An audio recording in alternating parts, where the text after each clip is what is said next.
Welcome students. I am KG Francis Pinto, Assistant Professor from Department of Electronics, St. Xavier's College. The course code is ELC 104 and the course title is Microprocessor and Microcontrollers. The unit which we'll be covering is Unit 6, 8051 Programming, and the module named is 8051 Addressing Modes and Accessing Memory Location using various addressing modes. The outline of this module is as follows: different types of addressing modes, register addressing, immediate addressing, direct addressing, indirect addressing, and index addressing.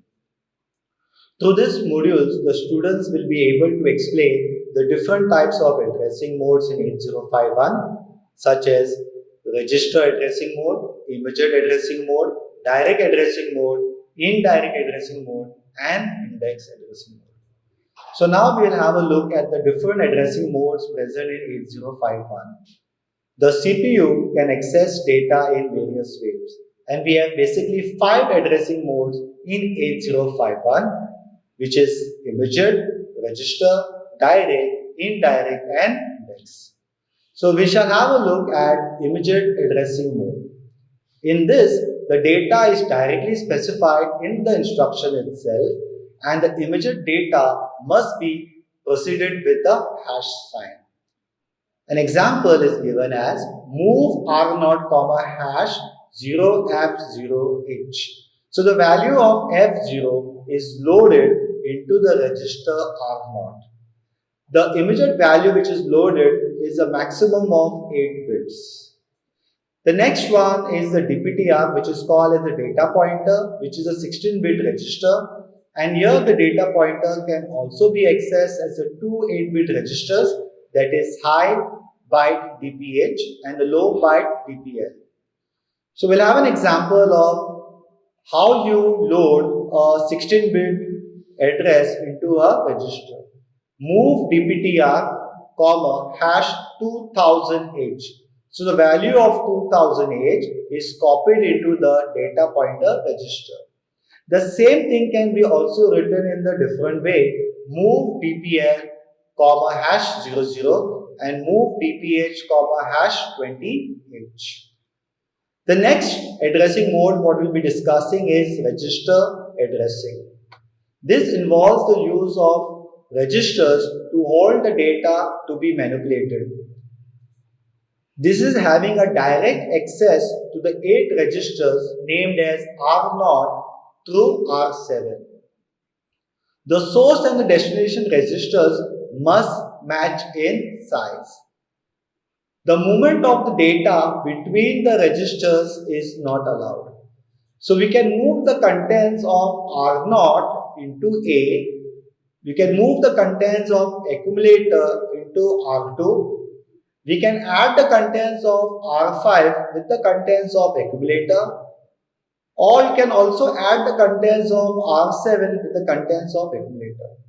And next, whatever is there in the accumulator can be saved in the contents of R6 register.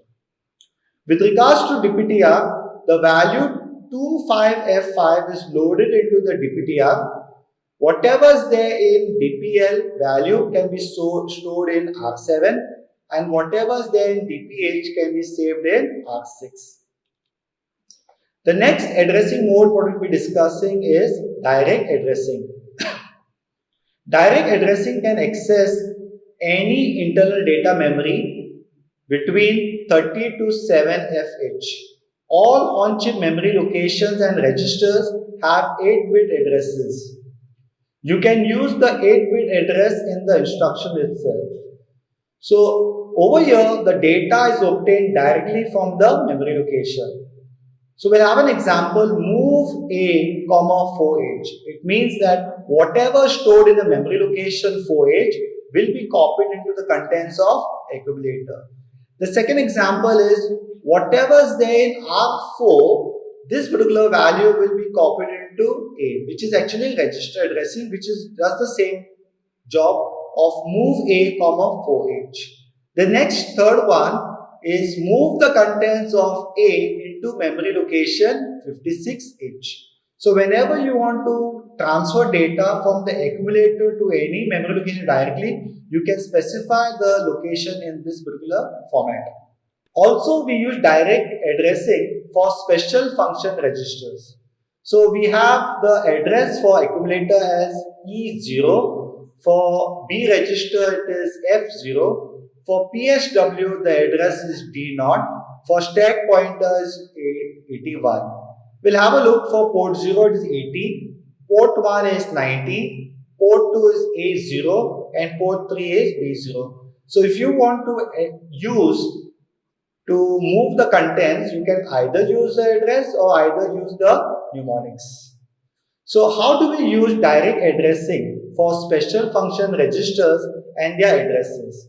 So special function register can be accessed by their names or by the addresses between ATH and FFH.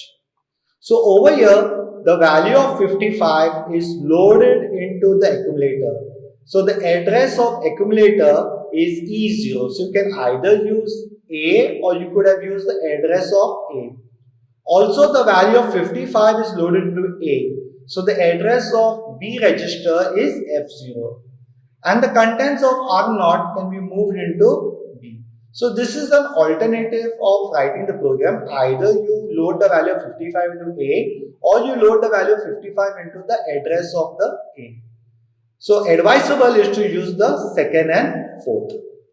So next part is to write the code to send 55 to port 1 and port 2 using their names and using their addresses. So the value of 55 is loaded into A and the value of A is loaded into P1. The same value which is there in A is also loaded into P2. So this is a program how we are using with their names. Now as per from the table, the port 1 address is ATH and the port 2 address is A0. So you can load the value of 55 into A and the same value of A can be loaded into the port 1 of the microcontroller 8051 which is written as ATH. If you want to load the contents of accumulator into port 2 with using direct address, you can use the direct address as A0H. Now with regards to indirect addressing, here a register is used as a pointer to the data. So we have two 8-bit pointers. One is R0 and one is R1. 16-bit pointer is the DPTR. When R0 and R1 hold the addresses of RAM location, they must be preceded by the @ sign. So we'll have a look at an example of how do you use indirect addressing. The first thing is the value of 40 is copied into R1. So the starting location of the RAM is 40H. So R1 is pointed to the location 40H. Then the contents pointed at 40H will be copied and transferred to the contents of accumulator. The next one is the contents of R1 can be copied to the contents pointed at memory location R0. So remember that for indirect addressing, @ is used. Now indirect addressing is also used for accessing external memory.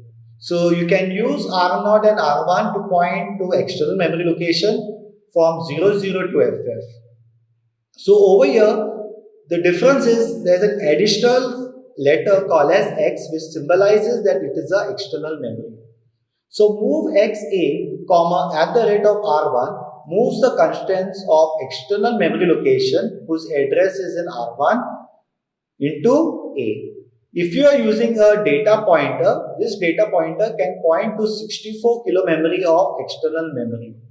So over here, the contents of external memory, that is data pointer, will be moved into the contents of accumulator. The last one is the index addressing.